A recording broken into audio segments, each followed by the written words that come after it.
Bismillahirrahmanirrahim. Assalamualaikum warahmatullahi wabarakatuh. Perkenalkan, nama saya Miftahul Farid Saifuddin Sukrila dengan NIM 11820600065. Saya dari semester 5B dari Prodi Pendidikan Biologi. Nah, di sini saya akan menjelaskan tentang glikolisis.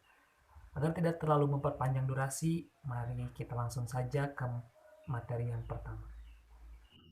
Glikolisis. Glikolisis dapat didefinisikan sebagai urutan reaksi untuk pemecahan glukosa menjadi dua molekul asam piruvat dalam kondisi aerob atau laktat dalam kondisi anaerob bersama dengan produksi sejumlah kecil energi. Glikolisis adalah proses memecah glukosa menjadi dua molekul piruvat. Ini menghasilkan ATP dan merupakan tahap pertama dari respirasi seluler. Nah, di mana sih tempatnya terjadi proses glikolisis ini? Reaksi glikolisis berlangsung dalam sitoplasma dari hampir semua sel tubuh. Tahapan glikolisis. Glikolisis dapat terjadi tanpa oksigen. Di hadapan oksigen, glikolisis adalah tahap pertama dari respirasi seluler. Dengan tidak adanya oksigen, glikolisis memungkinkan untuk membuat sejumlah kecil ATP melalui proses fermentasi. Nah, di slide selanjutnya akan ada 10 langkah proses glikolisis secara ringkas. Langkah yang pertama adalah penyerapan dan porforilasi glukosa. Enzim heksokinase porforilase menambahkan gugus fosfat ke glukosa dalam sitoplasma sel. Dalam prosesnya, gugus fosfat dari ATP ditransfer ke glukosa yang menghasilkan glukosa 6-fosfat. Nah, persamaan reaksinya dapat dilihat pada gambar. Langkah yang kedua yaitu isomerisasi glukosa 6-fosfat menjadi fruktosa 6-fosfat. Enzim fosfoglukoisomerase mengubah glukosa 6-fosfat menjadi isomer, fruktosa 6-fosfat. Isomer memiliki rumus molekul yang sama, tetapi atom dari masing-masing molekul diatur secara berbeda. Nah, persamaan kimianya dapat dilihat pada gambar. Langkah yang ketiga dari tahapan glikolisis adalah porforilasi F6P menjadi fruktosa 1,6 bifosfat. Enzim fosforuktokinase menggunakan molekul ATP lain untuk mentransfer gugus fosfat ke fruktosa 6-fosfat untuk membentuk fruktosa 1,6 bifosfat. Nah, persamaannya dapat dilihat oleh teman-teman pada gambar. Langkah yang selanjutnya atau langkah yang keempat adalah pembelahan fruktosa 1,6 bifosfat. Enzim aldolase membagi fruktosa 1,6 bifosfat menjadi dua gula yang merupakan isomer atau satu sama lain.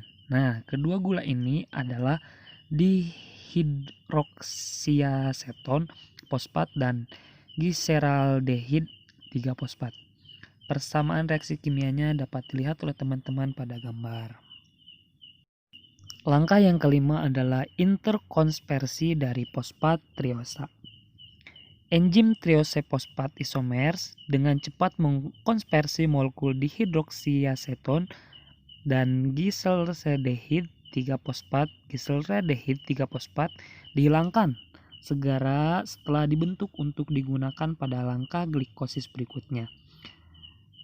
Dua persamaan untuk langkah ini adalah GAP berada di jalur langsung glikolisis, sedangkan DHAP tidak, karena triomer fosfat isomers mengubah DHAP menjadi GAP yang berguna untuk menghasilkan ATP. Demikian hasil bersih adalah glukosa sekarang dibelah menjadi dua molekul, gliseraldehida 3-fosfat.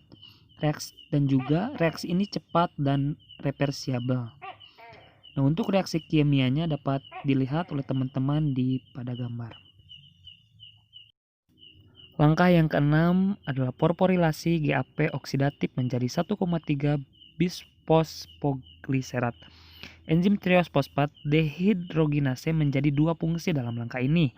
Pertama, enzim mentransfer hidrogen dari gliseraldehida fosfat ke zat pengoksidasi nikotinamid.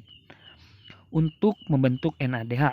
Selanjutnya atau yang kedua, triose fosfat dehidrogenase menambahkan fosfat dari sitosol ke fosfat gliseraldehida trioksidasi untuk membentuk 1,3 bisfosfogliserat. Untuk persamaan kimianya dapat dilihat pada gambar. Selanjutnya, untuk langkah yang ketujuh adalah konversi dari 1,3 bifosfogliserat ke 3 fosfogliserat. Enzim fosfogliserokinase mentransfer P dari 1,3 bifosfogliserat ke molekul ADP untuk membentuk ATP. Ini terjadi untuk setiap molekul 1,3 bifosfogliserat. Proses ini menghasilkan 2 molekul, 3 fosfogliserat dan 2 molekul ATP. Persamaannya dapat dilihat pada gambar. Langkah yang ke-8 adalah konversi dari 3 fosfogliserat ke 2 fosfogliserat. Enzim fosfogliseromutase memindahkan P dari 3 fosfogliserat dari karbon ketiga ke karbon kedua untuk membentuk 2 fosfogliserat. Persamaannya dapat dilihat pada gambar. Langkah yang ke-9 adalah dehidrasi 2 fosfogliserat menjadi fosfonil piruvat. Enolase enzim menghasilkan molekul air dari 2 fosfogliserat untuk membentuk fosfonil piruvat atau PEP. Ini terjadi untuk setiap molekul 2 fosfogliserat. Nah, persamaannya dapat dilihat oleh teman-teman pada gambar.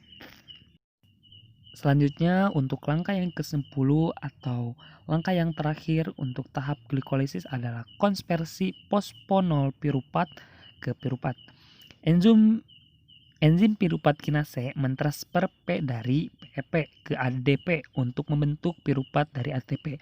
Ini terjadi untuk setiap molekul fosfonol piruvat. Reaksi ini menghasilkan 2 molekul piruvat dan 2 molekul ATP. Nah, persamaannya dapat dilihat oleh teman-teman pada gambar. Sekian pemaparan materi dari saya. Mohon maaf bila masih banyak kesalahan dan kekurangan. Wassalamualaikum warahmatullahi wabarakatuh.